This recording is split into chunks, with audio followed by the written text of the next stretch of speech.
बंद करो, मेरी प्रधानता को परेशान करना बंद करो, एडमिनिस्ट्रेशन है। जो मेन सिटी है वो कनेक्ट करने के लिए चाटम पुल है, वो चाटम पुल जो है बंद करके लगभग 4.5-5 महीना हो गया सर। और हमने एडमिनिस्ट्रेशन की ओर से एक प्रेस रिलीज देखा था कि आप जो है इसको जल्द से जल्द मेंटेनेंस इसका काम आप शुरू कर दोगे। और शायद हमने पीडब्ल्यूडी के चीफ इंजीनियर साहब से और सबसे एक प्रेस रिलीज में देखा था कि ये काम शायद 1.5 महीने के अंदर में शुरू हो जाएगा। तो इंतजार करते करते सर 5 महीना हो गया और बर्दाश्त करने का ताकत नहीं है सर हमारा पास में, क्योंकि हर दिन रोजमर्रा की जिंदगी से हम लोग बेहाल हो गए हैं। आपसे सर जवाब यही चाहता है, यही सुनना चाहता है कि काम का स्टेटस क्या है और ये काम कब शुरू हो।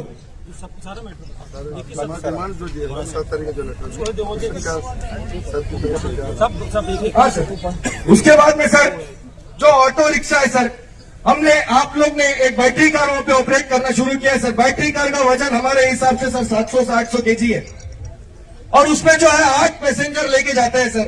एक पैसेंजर का एवरेज वेट अगर 50 केजी भी है सर तो 1000 से 1100 केजी जो है वो लेके जब ट्रेवल कर सकता है। तो हम आपसे रिक्वेस्ट ये करेगा, जब तक आप लोग ये पुल का मरम्मत का काम शुरू नहीं करते तब तक कम से कम एक 3 व्हीलर ऑटो जो है आप लोग वहां पे परमिशन दे दीजिए, क्योंकि ऑटो का जो वजन है वो सिर्फ 300 केजी है सर और उसमें 2 पैसेंजर बैठ के जाएगा तो 500 केजी में कोई फर्क पड़ने वाला नहीं है।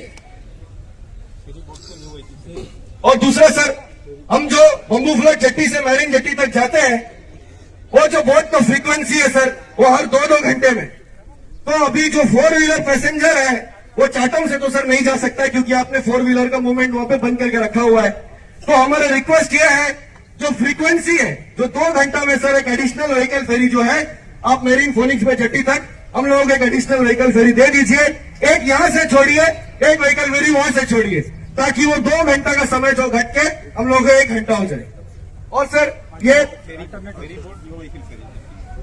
या तो सर हमारा जो न्यू व्हीकल फेरी का एक जेट्टी है सर, आप हमारा चाटम जेट्टी और चाटम पुलिस स्टेशन के बीच में आप जाओगे तो पीएमबी के द्वारा एक जेट्टी वहां पे मौजूद है सर, जो कि पीएमएफ अभी फिलहाल ऑक्यूपाई करके रखा है, लेकिन वो पीएमबी के अंदर ही आता है, उसके अंतर्गत ही आता है सर। हम सब बम्बू फ्लैट के बच्चे जितने भी ये लोग हैं, हमने वो सभी लोग ने उस जेट्टी का कभी ना कभी उपयोग किया है। हमने भी देखा है कि सर वहां बोट भिड़ भी सकता है, बोट जा भी सकता है, क्योंकि हम लोग यहाँ से अपना पूरा जिंदगी ऊपर जाने में लगा दिया। तो हम लोग से कोई तरह का फैक्ट छुपा नहीं है कि यहाँ पे बोट भिड़ नहीं सकता, यहाँ पे बोट ऑपरेट नहीं हो सकता। तो रिक्वेस्ट एक ऑल्टरनेटिव ऑप्शन आपको हमारे तरफ से सजेशन यही रहेगा सर, वो जेट्टी को पीएमएफ से लेकर पीएमबी से आप अनुरोध करिए कि जल्द से जल्द पीएमएफ से लेकर जेट्टी को खाली करके वो जेट्टी को ऑपरेशनल कर दीजिए, ताकि जो पब्लिक का जो वॉकिंग डिस्टेंस है सर वो कम हो जाएगा। और सर खासकर नोट करने वाला बात यह भी है कि चाटम पुलिस स्टेशन का जो जंक्शन है सर, उससे लेकर वो जो जेट्टी का जो वॉकिंग एरिया, जो ब्रिज का भी जो पोर्शन है, उस पोर्शन के नीचे में सर मड भी है, लैंड भी है, जमीन भी है। तो मुझे लगता है कि वो ज्यादा डैमेज नहीं है। और अगर आप लोग चेक करोगे तो हो सकता है जो ऑटो का डिमांड है, जो व्हीकल फेरी का डिमांड है, जो व्हीकल का डिमांड है, शायद वो भी आप लोग लुक इनटू कर सकते हैं। वो आपके ऊपर में सर कम से कम फिलहाल उस जेट्टी को अगर आप प्रोफेशनल कर देंगे तो वॉकिंग डिस्टेंस भी कम हो जाएगा, ऑटो का डिमांड भी पूरा हो जाएगा सर।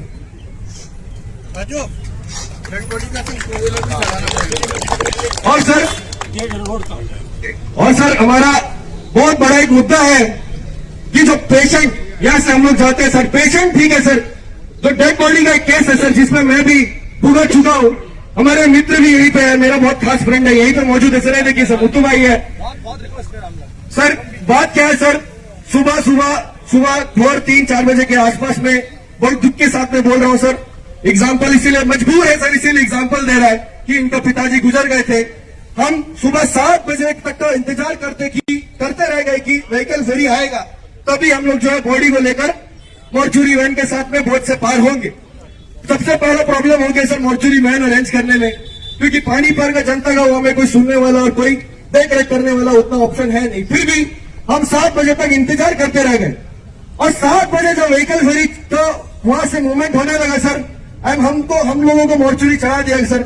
लेकिन हमारे साथ में केवल 2 अटेंडर का बाइक था सर, जो कि एक इनका फादर एक्सपायर कर गया सर, इनका खुद का एक 2 व्हीलर था और उनके साथ में मेरा एक 2 व्हीलर था।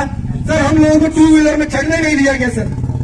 बोट वाला पहले हमने टू व्हीलर चढ़ा दिया, उसके बाद में मास्टर बोलता है कि आपका टू व्हीलर या व्हीकल फेरी में हम लोग अलाउ नहीं कर सकते। हमने बोला सर ये तो डेड बॉडी का केस है, मॉरल ग्राउंड्स पे, ह्यूमैनिटेरियन ग्राउंड्स पे कम से कम आप अलाउ कर दीजिए। बोलता है कि टावर से फोन आ गया, टावर से अलाउड नहीं है। एडमिनिस्ट्रेशन के आला अफसर ने बोला है कि कोई टू व्हीलर मेरिन जेट्टी से हमारे व्हीकल फेरी में नहीं चढ़ेगा, आप हमारे नौकरी पे सवाल मत खड़ा करिए। सर ये क्या सही है या गलत है? आप लोग बोलो ये सही है या गलत है? कम से कम आज बताइए, ये अफसरगिरी इंसानियत से ज्यादा बढ़ गया, क्या ये सही है या गलत है? तो वो आपसे रिक्वेस्ट ये करेंगे सर, जो अटेंडर आ रहा है सर पेशेंट के साथ में, एटलीस्ट उनका टू व्हीलर जो है आप मेरिन जेट्टी से अलाउ कर दीजिए, क्योंकि वो कोई बड़ा चीज नहीं है सर, वो जेन्युइन चीज है। और गेट में भी, यहाँ तक कि जनता भी आपके साथ कोऑपरेट करने के लिए तैयार है। कोई आपसे सवाल नहीं पूछेगा कि उसका टू व्हीलर क्यों अलाउ किया, मेरा क्यों अलाउ नहीं किया, क्योंकि हम लोग सब एक दूसरे को पहचानते हैं। अगर इनका घर में कल को कुछ तकलीफ है सर, हम इनका साथ कोऑपरेट करने के लिए तैयार है कि आप अपना टू व्हीलर लेके जाइए। उनका घर में तकलीफ हो, हम लोग उनका साथ कोऑपरेट करने के लिए तैयार है कि आप अपना टू व्हीलर लेके जाइए, कोई सवाल नहीं पूछेगा सर। वो कम से कम टू व्हीलर का मूवमेंट अटेंडर के साथ आप अलाउ कर दीजिए। दूसरा बात सर, एम्बुलेंस का एक प्रॉब्लम है, जो हमारा पेशेंट को यहाँ से रेफर करता है सर जीबी पंप पे, रेफर करने के वक्त में जो है सर, सबसे पहला प्रॉब्लम जो है हमारा पानीपत में एम्बुलेंस अरेंज होता ही नहीं है सर। आपको बहुत मशक्कत करना पड़ेगा, क्योंकि एम्बुलेंस का जो यहाँ पे क्वांटिटी है, जो वॉल्यूम है, वो वॉल्यूम बहुत कम है सर। केवल दो या कुछ प्राइवेट इंस्टीट्यूशन या कुछ एनजीओ जैसा SKSSF हो गया, एमसो हो गया, या कुछ हमारा हिंदू सेवा संघ की तरफ से कुछ हो गया, इन लोग जो है कभी ना कभी किसी न किसी तरीके से मदद करके एम्बुलेंस का अरेंजमेंट करते हैं सर। एम्बुलेंस का सर ये प्रॉब्लम है कि एम्बुलेंस को अगर हम बोलते हैं कि जीवीपंत पेशेंट को रात में लेके जाना है, वो साफ मना कर देता है सर पहले, क्योंकि ये उसके लिए भी तकलीफ की बात है। तकलीफ की बात इसीलिए है क्योंकि वो यहाँ से इस जेट्टी से होकर मेरिन जेट्टी जाएगा, मेरिन जेट्टी जाके वापस जब वो जीवीपंत तक पेशेंट को ड्रॉप करके आते हैं तो व्हीकल फेरी वहां से छोड़ देता है सर। तो वो पॉसिबल अगर होगा सर, तो वो 20 to 30 मिनट्स का जो एक विंडो है एम्बुलेंस को कम से कम देना चाहिए। और अगर आप लोग वो नहीं दे पा रहे हैं, किसी कारणवश बोर्ड का फ्रीक्वेंसी बढ़ा देंगे तो शायद वो विंडो कवर हो जाएगा। दूसरा सजेशन आपके लिए ये है कि जब यहां से कोई एम्बुलेंस चढ़ता है सर, आप मेरिन जेट्टी में, फोनिक्स पे जेट्टी में एक एडिशनल एम्बुलेंस खड़ा करके रखिए, ताकि जब ये बोट वहां भिड़े, ये पेशेंट को इस एम्बुलेंस से उतार कर उस एम्बुलेंस में शिफ्ट कर दे, ताकि वो एम्बुलेंस वाले को भी परेशानी नहीं होगा और मूवमेंट में भी कोई परेशानी नहीं होगा। क्योंकि वो एम्बुलेंस को तुरंत वापस आकर, हो सकता है किसी किसी दिन में 2 पेशेंट 3 पेशेंट भी लेके जाना होता है सर।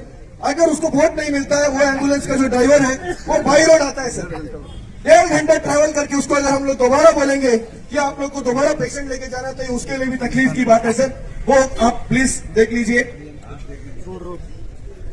और सर हमारा फरारगंज तहसील में सर आज बहुत दुख होता है सर कि बहुत बड़ा बड़ा नेता, आज अंडमान का इतिहास अब उतार के देख लो सर, पूरा बड़ा बड़ा नेता और पॉलिटिकल लीडर्स जो सर ये इसी एरिया से है, इसी एरिया से पूरा अंडमान का राजनीति चला है सर। लेकिन एक स्टेटमेंट दे रहा है सर, पब्लिक होते बहुत दुख होता है सर। आज फरारगंज तहसील में ना रोड का इतना खस्ता हाल है सर, रोड है, गड्ढा है, क्या है कुछ पता नहीं चलता सर।